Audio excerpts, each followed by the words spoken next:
we are not preventing them, or we're not stopping them from receiving funds from carbon credits. It's always been about the socioeconomic upliftment for Indigenous peoples, and indeed all Guyanese, because in this whole matter of our trees, I think a lot of Guyanese, or Indigenous people, do not understand. The APA, in its complaint to Architecture for Red Transaction Art, Secretariat recommended that the carbon credits issued to Guyana that were not purchased as yet should be suspended. The indigenous body preferred that further credits should be issued until the government fully respects the rights of indigenous peoples. The call for suspending the issuance of further credits is premised on the fact that the government failed to uphold the tenets of free, prior and informed consent, FPIC, when engaging indigenous communities.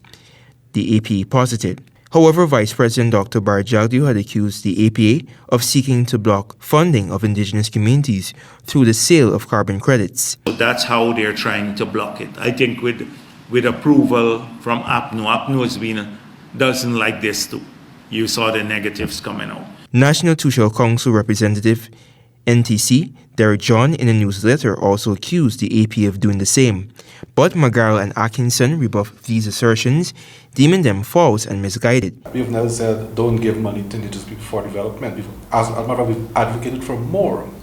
And part of this complaint is that in the actual calculation of the 50% that was given, we feel that indigenous peoples perhaps were shortchanged as well. The revision process for the Amerindian Peoples Act 2006, by ensuring that the law confirms the international human rights standards, was also stated in the APA's complaint. The government must resolve all outstanding indigenous land claims and titles, including land extension application under the Amerindian Land Title Project. Mechanisms must be in place to address mining in Isinero and UNCERD's recommendation on the invasion of miners on Chinese landing titled lands. Moreover, thorough engagements with our indigenous peoples to determine the most informed method of benefit sharing from the sale of carbon credits must also be done, the APA stated. The government is prone to shutting the APA out when making informed decisions regarding indigenous peoples, according to McGarrell and Atkinson. This violates the FPIC principles, they noted. Organizations such as the APA being involved in that process where we have a say has to be continuous, because understanding technical documents like an LCDS document or the R3's application and so on will take a lot of time.